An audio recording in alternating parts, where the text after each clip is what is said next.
இன்று மாற்றத்தின் நாள். மாற்றம் உண்டு.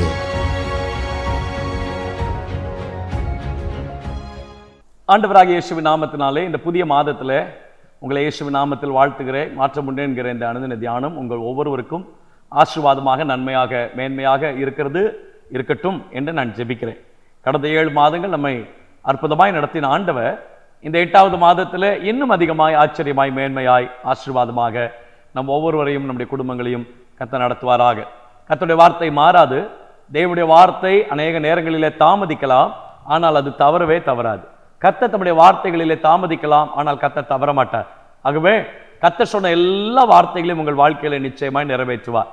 இந்த 8வது மாதத்துல ஆண்டவர் உங்களுக்கு பிரத்யேகமாய் சொல்லும்படியாய் சொன்ன ஒரு வார்த்தையை என் இருதயத்தில் கர்த்தர் வைத்தார். அதை உங்களுக்கு முன்பதாய் வைத்து போகிறேன். The book of Genesis, chapter number 15, verse number 5. ஆதியாகமம் 15ஆம் அதிகாரம் 5வது வசனம்.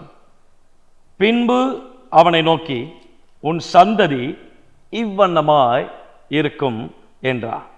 Then he said to him, so shall your offspring be. அதுக்கு முந்தின பகுதிகளை நீங்கள் வாசித்து பார்ப்பீர்கள் சொன்னால், தேவன் ஆபிரகாமை வெளியே அழைத்து அண்ணாந்து பார்த்து, இந்த வானத்து நட்சத்திரங்களை என்ன கூடுமானால் அவைகளை எண்ணு, இந்த வானத்து நட்சத்திரங்களை போல உன் சந்ததியை நான் பெருக பண்ணுவேன், உன் சந்ததி இவ்வண்ணமாய் இருக்கும் என்று கர்த்தர் ஆசீர்வதிக்கிறார். இந்த அதிகாரத்தின் 2வது வசனத்திலே ஆபிரகாம் சொல்கிறார், எனக்கு பிள்ளை இல்லை, என் கையில ஒண்ணும் இல்லை. ஆனால் இல்லை என்று சொன்ன மனுஷனுக்கு உன் சந்ததி இவ்வண்ணமாய் இருக்கும் என்று தேவன் ஆசீர்வாதத்தையும் நன்மையும் மிக அழகாய் கை கொண்டு வர பண்ணினார். இந்த 8வது மாதத்தில் இயேசுவின் நாமத்தினால் நான் உங்களுக்கு சொல்கிறேன், இல்லை என்று ஆரம்பிக்கிற இந்த மாதம் இவ்வண்ணமாய் கர்த்தர் உங்களை ஆசீர்வதிப்பார். இவ்வண்ணமாய் இருக்கும் என்று சொல்லக்கூடிய விதத்தில் எல்லாவற்றையும் ஒரு நிறைந்த நன்மையை, நிறைந்த ஆசீர்வாதத்தை, நிறைந்த மேன்மையை, நிறைந்த பரிகாரங்களை கர்த்தர் உங்களுக்கு செய்து அநேக உபகாரங்களினால கர்த்தர் உங்களை திருப்தியாக்கி இந்த 8வது மாதத்தில் கர்த்தர் நடத்துவாராக. எனக்கு சுகம் இல்லை, எனக்கு பலன் இல்லை, எனக்கு ஆரோக்கியம் இல்லை, ஆமென், ஸ்தோத்திரம். என் வாழ்க்கையில நான் எதிர்பார்த்திருக்கிற சில நன்மைகள் என் கரத்தில் இல்லை, என் ஊழியத்தில் சில வளர்ச்சிகள் இல்லை, என் பொருளாதாரங்களில் சில முன்னேற்றங்கள் இல்லை. இன்றைக்கு நான் ஆரம்பிக்கிற இந்த நாளில் என் கையில் ஒண்ணுமே இல்லை, I have nothing in my hand. நான் ஆரம்பிக்கிற இந்த மாதம் ரொம்ப வெறுமையாக தான் ஆரம்பிக்கிறேன், எம்டியாக தான் ஆரம்பிக்கிறேன். என்ன இருக்கிறது என் கையில் நான் ஆசீர்வாதமாக இருப்பதற்கு? 7 மாதங்களை கடந்து விட்டேன், 8வது மாதத்துக்கு வந்து விட்டேன், என் கையில் ஒன்றுமில்லை என்று இந்த செய்தியை நீங்கள் கேட்டுக்கொண்டிருப்பீர்கள் என்று சொன்னால், இந்த மாதத்தில் ஆண்டவர் உங்களுக்கு வாக்கு சொல்கிறார், இல்லை என்று சொல்லக்கூடிய உன் வாழ்க்கையை இவ்வண்ணமாய் இருக்கும் என்று கர்த்தர் உன்னை ஆசீர்வதிப்பார். கர்த்தருக்கு பயப்படுகிற மனுஷன் இவ்விதமாய் ஆசீர்வதிக்கப்படுவான். இந்த வார்த்தை நிச்சயமாய் உங்க வாழ்க்கையில நிறைவேறக்கூடிய விதத்துல கர்த்தர் சீயோனிலிருந்து தம்முடைய நிச்சயமான நன்மைகளை உங்கள் வாழ்க்கையில நிறைவாய் கொடுத்து உங்களை ஆசீர்வதித்து உங்களை நடத்துவதற்கு என் ஆண்டவர் உண்மையுள்ள ஆண்டவர். இந்த ஆபிரகாமுடைய வாழ்க்கையை இந்த மாதத்துல சற்று உங்களுக்கு நான் ஞாபகப்படுத்த விரும்புகிறேன். 12ஆம் அதிகாரத்தில் 1 வசனத்தில் ஆண்டவர் சொல்கிறார், உன் தகப்பனையும் உன் இனத்தையும் உன் தேசத்தையும் விட்டு நான் உனக்கு காண்பிக்கும் தேசத்துக்கு போ என்று சொன்ன போது லீவ் என்று சொல்கிறார். Leave everything. இவன் எல்லாவற்றையும் விட்டு போகிறான். கர்த்தரை கனப்படுத்தின மனுஷன், தேவனை சார்ந்திருந்த மனுஷன். ஆகவேதான் 15:6 ரொம்ப அழகாய் ஆண்டவர் எழுதி வைக்கிறார், ஆபிரகாம் அதை விசுவாசித்தார், கர்த்தர் அதை அவனுக்கு நீதியாக எண்ணினார். விசுவாசத்துல அவரை மிஞ்சுவதற்கு யாருமில்லை என்று சொல்லக்கூடிய விதத்துல தேவனை மிக ஆழமாய், அதிகமாய் ஆமென் கர்த்தரை கனப்படுத்துகிறேன் என்பதற்கு அவர் காண்பித்த ஒரு பெரிய காரியம் விசுவாசம். அந்த விசுவாசத்தினுடைய ஒரு சம்பவத்தையும், கர்த்தரை கனப்படுத்துகிற ஒரு சம்பவத்தையும் இந்த 13ஆம் அதிகாரத்தின் மூலமா உங்களுக்கு நான் காண்பித்துக் கொடுக்க விரும்புகிறேன்.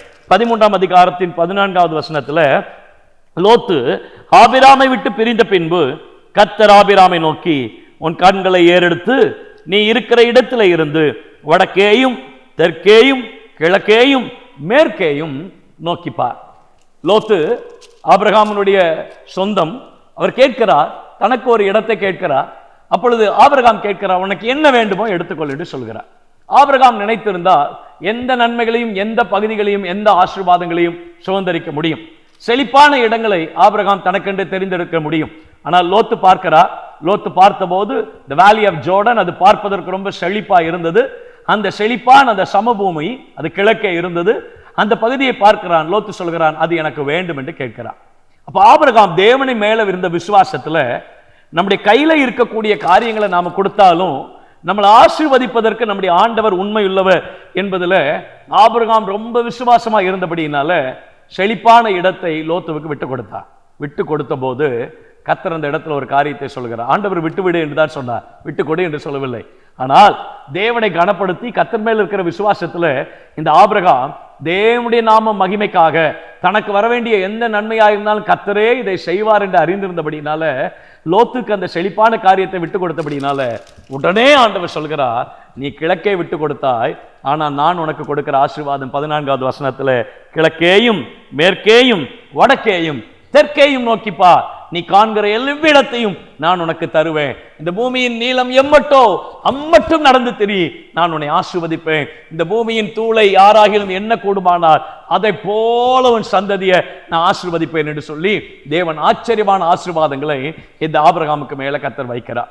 லோத்து தெரிந்தெடுத்த அந்த செழிப்பான இடத்திற்கு ஒரு பவுண்டரி இருந்தது. ஆனால் ஆபிரகாமின் எல்லை எங்கும் கர்த்தருடைய கரமும் தேவனுடைய பிரசனமும் தேவனுடைய ஆளுகையும், அவருக்கு பவுண்டரியே இல்லை. அதுல ஒரு பெரிய பாதுகாப்பு இருந்தது. லோத்து தெரிந்தெடுத்த இடத்துக்கு அது பிற்பதாக அது சாம்பலாகி போனது. ஆனால் ஆபிரகாம் தெரிந்தெடுத்த அந்த இடத்திற்கு ஆமென் ஸ்தோத்திரம், அது சாம்பலாகி போகவில்லை. தேவனே அதுல ஒரு பெரிய மதிலா இருந்து பாதுகாப்பா இருந்து ஆமென் ஆண்டவர் ஆச்சரியமாக அற்புதமாக நாலா திசைகளிலேயும், ஒரு திசையை விட்டு கொடுத்தா நாலா திசைகளிலும் கர்த்தர் ஆசீர்வதித்தா, நாலா திசைகளிலும் எல்லையெங்கிலும் தேவ சமாதானத்தை கொடுத்தா, கர்த்தரே பாதுகாத்த நடத்தினா, எல்லா விதத்திலையும் தேவனுடைய சந்ததியை பழுகி பெருகும்படிக்கான ஆச்சரியமான தேவன் நன்மைகளை கர்த்தர் ஆபிரகாமுடைய வாழ்க்கையில கர்த்தர் கொடுத்து அற்புதமாய் கர்த்தர் ஆசீர்வதித்தார். 15வது அதிகாரத்துக்கு வரும்போது ஆண்டவர் சொல்லுகிறார், இந்த காரியங்கள் நடந்த பின்பு தேவன் ஆபிரகாமுக்கு பேசி தரிசனத்தில் உண்டாகி, நீ பயப்படாதே, நான் உனக்கு கேடகமும் உனக்கு மகா பெரிய பலனுமா இருக்கிறேன், உன் சந்ததி இவ்வனமா இருக்கும் என்று சொன்னபோது ஆபிரகாம் சொல்லுகிறார், இல்லை ஆண்டவரே, என் கையில ஒன்றுமே இல்லை. அப்பதான் ஆண்டவர் சொல்லுகிறார், இன்றைக்கு நீ இல்லாமல் இருக்கலாம்ப்பா, ஆனா உன் வாழ்க்கைய இவ்வனமா இருக்கும் என்று நான் ஆசீர்வதிப்பேன். நான் சொல்லுகிறேன், என் பிள்ளைகளே, உங்க வாழ்க்கையில சில காரியங்களை இழந்திருக்கலாம். உங்க வாழ்க்கையில நீங்க ஆமென் செழிப்பான இடத்தை நீங்க இழந்து வந்திருக்கலாம். சில செழிப்பான ஆசீர்வாதங்கள் உங்க கையை விட்டு போயிருக்கலாம். சில காரியங்கள் யாரோ ஒருவர் அபகரித்து கூட போயிருக்கலாம். சில காரியங்கள் பிடுங்கி இருக்கலாம். சில காரியங்கள்ல உங்களை தோல்வியடைய பண்ணியிருக்கலாம். சிலர் உங்களை ஏமாற்றி இருக்கலாம். சில நன்மையான காரியங்கள் உங்கள் கரங்களில் இருந்து வஞ்சகமாய் பிடுங்கப்பட்டிருக்கலாம், ஏமாற்றப்பட்டிருக்கலாம். சில காரியங்களை நீங்கள் இழந்து நிற்கலாம். ஆனால் இந்த 8வது மாதத்தில் ஆண்டவர் சொல்கிறார், நீங்கள் இழந்ததை காட்டிலும், நீங்கள் ஏமாற்றப்பட்டதை காட்டிலும், உங்கள் கரங்களிலிருந்து அபகரித்ததை காட்டிலும் அவனுக்கு 1 பங்கு என்றால் உனக்கு 4 பங்கு. அவனுக்கு பவுண்டரி இருந்தது, உனக்கு பவுண்டரியே கிடையாது. நீ கால் மிதிக்கும் எவ்விடத்தையும் ஆமென் அது சாம்பலாய் போனது. ஆனால் உங்கள் இடம் முற்றிலையும் கர்த்தர் அக்கினி மதிலா இருந்து பாதுகாக்கிறவராக தேவ பாதுகாப்பை இந்த மாதத்துல கர்த்தரை விசுவாசிக்கிற உங்கள் வாழ்க்கையில கொடுக்கிற நன்மை அப்படிப்பட்ட நன்மையாக கர்த்தர் உங்களுக்கு மாற்றி கொடுப்பாராக, ஆசீர்வதிப்பாராக. இன்றைக்கு இல்லை என்று நீங்கள் சொல்லலாம். இல்லை இல்லை இல்லை, உங்கள் வாழ்க்கை இவ்வளவா இருக்கும். 128ஆம் சங்கீதத்தை இன்றைக்கு ஒரு நாள் நீங்கள் வாசியுங்கள். கர்த்தருக்கு பயப்படுகிற மனுஷன் இவ்விதமாய் ஆசீர்வதிக்கப்படுவான் என்கிற வார்த்தையை கர்த்தர் பதிவு செய்து வைக்கிறார். இந்த ஆசீர்வாதத்தை ஆபிரகாம் மாத்திரம் சொல்லவில்லை, ஆபிரகாமின் ஊழியக்காரனை கர்த்தர் சொல்ல வைத்தார். தெரியுமா? ஆபிரகாமின் ஊழியக்காரன் சொல்கிறார், என் எஜமானை கர்த்தர் சகல காரியங்களிலேயும் ஆசீர்வதித்திருக்கிறார், அவர் சீமானாய் இருக்கிறார். கர்த்தர் அவருக்கு ஆடு மாடுகளையும் வெள்ளியையும் பொன்னையும் வேலைக்காரரையும் வேலைக்காரிகளையும் ஒட்டகங்களையும் கழுதைகளையும் கொடுத்திருக்கிறார். என் எஜமான கர்த்தர் சீமானாய் மாற்றி இருக்கிறார். ஆண்டவர் சொல்கிறார், உன்னை ஆசீர்வதிக்கும் போது அது நீ பார்ப்பதற்காக மாத்திரம் அல்ல, உன்னோடு இருக்கிறவர்கள், உன்னை சுற்றி இருக்கிறவர்கள் எல்லாரும் காணக்கூடிய விதத்துல, எல்லாரும் காணக்கூடிய விதத்துல, சுற்றி இருக்கிற எல்லாரும் காணக்கூடிய விதத்துல, உங்கள் சொந்தம் பார்க்கக்கூடிய விதத்துல, உங்கள் அயலகத்தார் பார்க்கக்கூடிய விதத்துல, உங்களோடு ஆராதிக்கிறவர்கள் பார்க்கக்கூடிய விதத்துல, உங்களுக்கு விரோதமாய் இருக்கிறவர்கள் பார்க்கக்கூடிய விதத்துல கர்த்தர் இவர்களை இவ்வண்ணமாய் இந்த மாதத்தில் ஆசீர்வதித்திருக்கிறார் என்று சொல்லத்தக்கதாக கர்த்தருடைய ஆசீர்வாதம் உங்களை நிச்சயமாய் உங்களை நடத்தட்டும் என்று இயேசுவின் நாமத்தில் நான் உங்களை ஆசீர்வதித்து ஜெபம் பண்ணுகிறேன். What a great God நம்முடைய ஆண்டவர். எவ்வளவு ஆச்சரியமான ஆண்டவரை நாம் ஆராதிக்கிறோம். ஆண்டவர் சொல்றோம், உன் சந்ததி இவ்வனமா இருக்கும். ஆபிரகாம் உடனே சொல்றான், இல்ல ஆண்டவரே, என் கையில ஒண்ணும் இல்ல ஆண்டவரே. அப்படி சொல்லாத, இன்னைக்கு நீ இல்லாம இருக்கலாம், ஆனா உன் வாழ்க்கையை நான் இவ்வனமாய் ஆசீர்வதிப்பேன், இவ்வனமாய் ஆசீர்வதிப்பேன். யாக்கோபின் ஆசீர்வாதம் சாதாரணமான ஆசீர்வாதமா? எவ்வளவு பெரிய ஆசீர்வாதங்கள், எவ்வளவு பெரிய ஆசீர்வாதத்தை கர்த்தர் கொடுக்கிறார், எவ்வளவு பெரிய மேன்மையை கொடுக்கிறார், எவ்வளவு பெரிய நன்மையை கர்த்தர் கொடுக்கிறார். இரு பரிவாரங்களோடு திரும்பி வந்து தேவனுக்கு நன்றி செலுத்த கர்த்தர் உதவி செய்தாரே. போகும்போது எப்படி போனான்? கோலும் கையுமாய் போன மனுஷன் தானே. இந்த மாதத்தை ஆரம்பிக்கும் போது ஒன்றுமில்லை, என்னை என்னை நடத்துவேன், எனக்கு கொடுப்பேன், என்னை பராமரிப்பேன், எனக்கு உதவி செய்வேன் என்று வாக்கு பண்ணினவர்கள் மாறி இருக்கலாம். அப்பா சொன்னாரு, யாக்கோபு போ, இல்லைன்னா ஏசா கொன்னுடுவான்ப்பா, நீ போய் மாமா வீட்டில் இரு, நானும் அம்மாவும் உன்னை வந்து பார்க்கிறோம். பார்க்கவே இல்லை. சொன்னவர்கள் 20 வருஷம் சார், 20 வருடம், 14 வருட நுகத்தடி, 6 வருடம் தேவன் கொடுத்த பரிவாரங்களும் ஆசீர்வாதங்களும், 20 வருடம் யாரும் பார்க்கவில்லை. தனிமை தனிமை தனிமை தனிமை தனிமை தனிமை. அந்த பெத்தேலின் அனுபவம், கர்த்தர் கொடுத்த அந்த வார்த்தை அவனை தைரியப்படுத்தினது. அந்த வார்த்தையில பயணிக்க ஆரம்பித்தான். அந்த வார்த்தை மாறவே இல்லை, மாறவே இல்லை. கர்த்தர் திரும்ப கொண்டு வரும்போது இஸ்ரவேலின் பிரபுவாய் கொண்டு வந்தார். இன்னைக்கு நீங்க இல்லாம இருக்கலாம், ஆனா இந்த மாதத்தை முடிக்கும் போது இஸ்ரவேலின் பிரபு இவ்வண்ணமாய் என்று கர்த்தர் உங்களை ஆசீர்வதிப்பதற்கு என் ஆண்டவர் உண்மையில் ஆண்டவர். 1 நாளாகமம் 29ஆம் அதிகாரத்தை நீங்கள் வாசித்து பார்ப்பீடு சொன்னால், ஆமென், சங்கீதக்காரனாகிய தாவீது குறித்து ஒரு அற்புதமான ஒரு வார்த்தை இங்கே எழுதப்பட்டிருக்கிறது. என் ஆண்டவருக்கு நான் செய்ய வேண்டிய வேலையோ பெரியது, அது ஒரு மனுஷனுக்கு அல்ல, என் ஆண்டவருக்கு கட்டும் அரண்மனை. ஆகவே என்னால் இயன்ற மட்டும் என் தேவனுடைய ஆலயத்துக்கு என்று பொன் வேலைக்கு பொன்னையும், வெள்ளி வேலைக்கு வெள்ளியையும், வெண்கல வேலைக்கு வெண்கலத்தையும், இரும்பு வேலைக்கு இரும்பையும், மர வேலைக்கு மரத்தையும், பதிக்கப்படத்தக்க காந்தியுள்ள கற்களையும், பலவர்ண கற்களையும், விலையேறப்பெற்ற சகலவர ரத்தினங்களையும், ஆமென், வெண்கற்பாலங்களையும், கோமேதகம் முதலிய கற்களையும் ஏராளமாக சவதரித்தேன். இன்னும் என் தேவனுடைய ஆலயத்தின் மேல் நான் வைத்திருக்கிற வாஞ்சையினால் பரிசுத்த ஆலயத்திற்காக நான் சவதரித்த அனைத்தையும் தவிர எனக்கு சொந்தமான வெள்ளியையும் பொன்னையும் என் தேவனுடைய ஆலயத்துக்கு என்று கொடுக்கிறேன். அறைகளின் சுவர்களை மூடுவதற்காகவும் பொன் வேலைக்கு பொன்னும் வெள்ளி வேலைக்கு வெள்ளியும் உண்டாயிருக்கிறதற்காகவும் கம்மாளர் செய்யும் வேலை அனைத்திற்காகவும் ஒப்பீரின் தங்கமாகிய 3000 தாலந்து தங்கத்தையும் சுத்த வெள்ளியாகிய 7000 தாலந்து வெள்ளியையும் கொடுக்கிறேன். இப்போதும் உங்களில் இன்றைய தினம் கர்த்தருக்கென்று மனப்பூர்வமாக. யார் கொடுத்தது இவ்வளத்தையும்? இவ்வளவு பெரிய பொன்னையும் வெள்ளியையும் லாரி லாரியா டன் டன்னா கொடுத்தானா? லாரி லாரியா டன் டன்னா கொடுக்கிறான் சங்கீதக்காரனாகிய தாவீது. நாம் இதுவரை கேள்விப்படாத சில கற்களை எல்லாம், விலையேற பெற்ற கற்களை எல்லாம் தேவனுடைய ஆலயத்துக்கு என்று கொடுக்கிறான். யார் இந்த மனுஷன்? ஆடு மேய்த்து கொண்டிருந்த மனுஷன், ஆடு மேய்த்து கொண்டிருந்த மனுஷன்.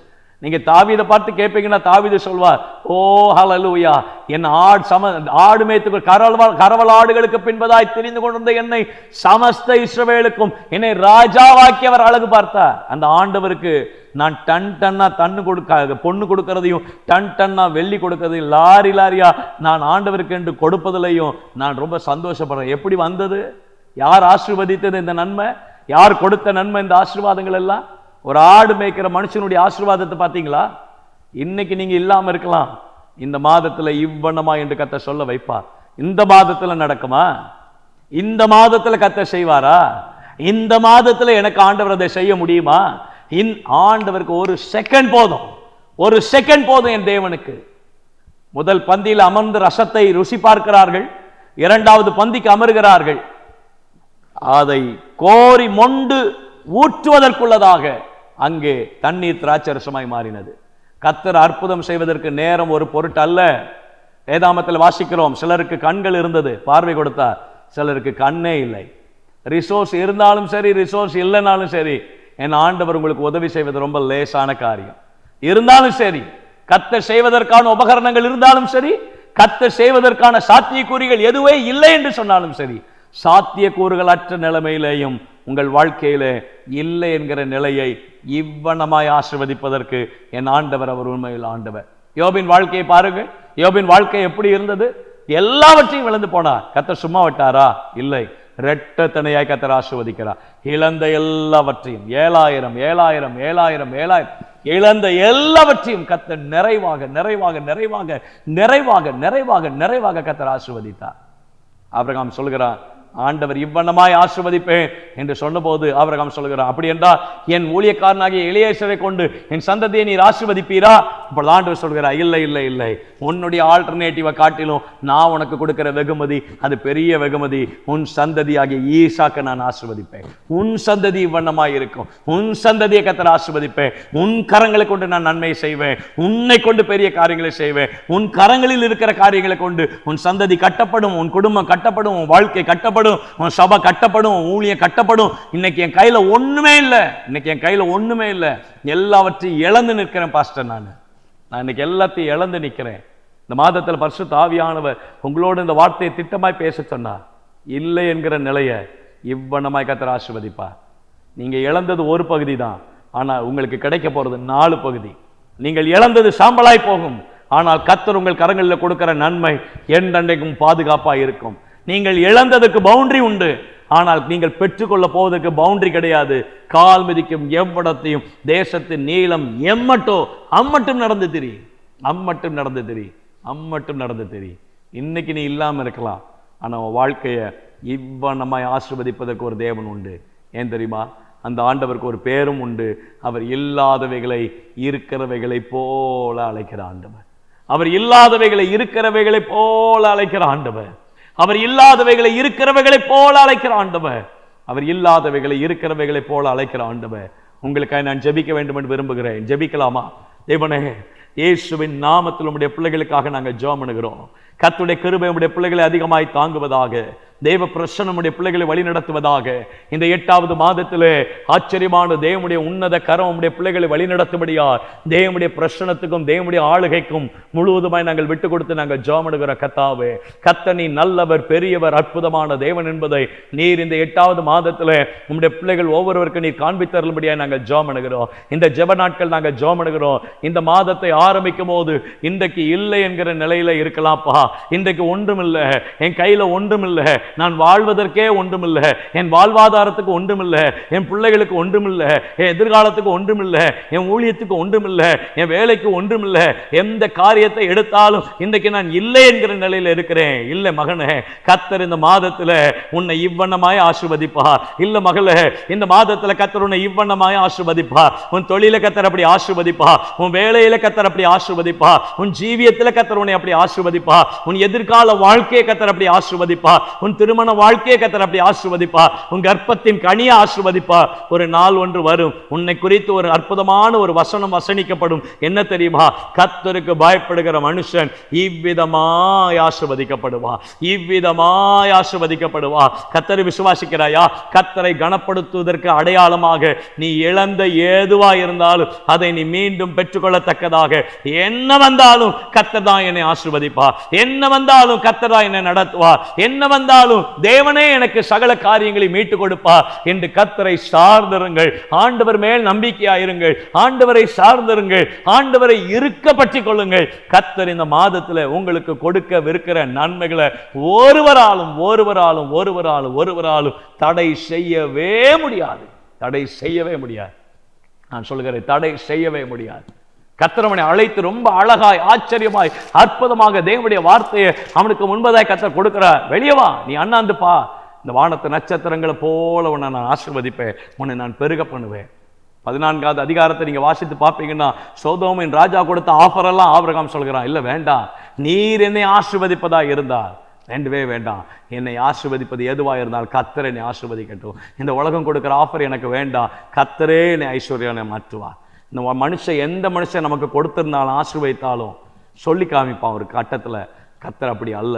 கர்த்தர் உங்களை ஆசீர்வதிக்கிறவராக இருந்தார் தேவன் உங்களை நிறைவாய் ஆசீர்வதிப்பதற்கு அவர் உண்மையில் ஆண்டவர். என்னோடு இந்த ஜெபத்தில் நீங்கள் இணைந்து கொள்ள முடியாது. நான் ஜெபம் பண்ணுகிறேன். தேவனே, இயேசுவின் நாமத்தில் உடைய பிள்ளைகளுக்காக நான் ஜெபம் பண்ணுகிறேன். கர்த்தருடைய கரம் உடைய பிள்ளைகள் அதிகமாய் தாங்கட்டும்.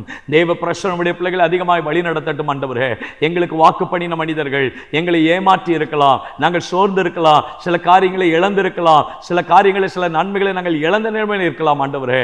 ஆனால் கர்த்தாவே, எங்கள் வாழ்க்கையிலே எங்களுக்கு வர வேண்டிய வேண்டிய நன்மைகள் எதுவா இருந்தாலும் இந்த 8வது மாதத்துல அது உங்கள் மூலமாய் வரட்டப்பா, அது உங்களால் நடக்கட்டப்பா, உங்கள் மூலமாகவே இந்த நன்மைகள் வரட்டப்பா. இதை பார்த்து கொண்டிருக்கிற யாரா இருந்தாலும் கர்த்தரே எங்கள் பிள்ளைகளை ஆசீர்வதித்து, தேவனே இதை கொடுத்தார், தேவனே இந்த நன்மையை கொடுத்தார், தேவனே இந்த மேன்மையை கொடுத்தார், கர்த்தரே இந்த மாதத்தில் இதை கட்டினார், கர்த்தரே இந்த காரியத்தை மீண்டும் பெற்றுக்கொள்ள உதவி செய்தார் என்று கம்பீரமாய் சொல்லத்தக்கதாக எங்கள் பிள்ளைகள் ஒவ்வொருவரையும் இந்த மாதத்தில் ஆசீர்வதியும் கர்த்தாவே, ஆசீர்வதியும் கர்த்தாவே. இந்த ஜெப நாட்கள் நம்முடைய பிள்ளைகளை விசேஷமாய் நான் ஆசீர்வதித்து ஜெபம் பண்ணுகிறேன். இந்த ஜெபத்தில் இணைந்திருக்கிற யாரா இருந்தாலும் கர்த்தரை ஆசீர்வதித்தார், கர்த்தரை ஆசீர்வதித்தார் என்று சொல்லக்கூடிய விதத்தில் கர்த்தர் பூரணமாய் நம்முடைய பிள்ளைகளை ஆசீர்வதித்து ஐஸ்வர்யவனாக்கி பலப்படுத்தி கனப்படுத்தும்படியாய் நாங்கள் ஜெபம் பண்ணுகிறப்பா. தேவ கிருபை நம்முடைய பிள்ளைகளோடு தங்கி இருப்பதாக கிருபைக்குள்ளதாய் மறைத்துக் கொள்ளும். இயேசுவின் நாமத்தில் ஜெபிக்கிறோம் நல்ல பிதாவே. ஆமென், ஆமென், ஆமென். May God bless you. தைரியமாயிருங்க. கர்த்தர் உங்களோடு கூட இருந்து உங்களை ஆச்சரியமாய் நடத்துவார். உங்களுக்கு ஏமாற்றினவர்கள், வாக்கு பண்ணினவர்கள் யாரா இருந்தாலும் அந்த வார்த்தைகள் ஒருவேளை அது மாறி இருக்கலாம், ஆனால் உங்களை ஆசீர்வதிப்பது கர்த்தராய் இருப்பார் என்று சொன்னார். கர்த்தரே நிறைந்த நன்மைகளை உங்கள் வாழ்க்கையில கொடுத்து நடத்துவதற்கு என் ஆண்டவர் உண்மையில் ஆண்டவர். May God bless you, God bless you, God bless you. ஆண்டவர் உங்களை ஆசீர்வதிப்பார். ஆமென், ஆமென்.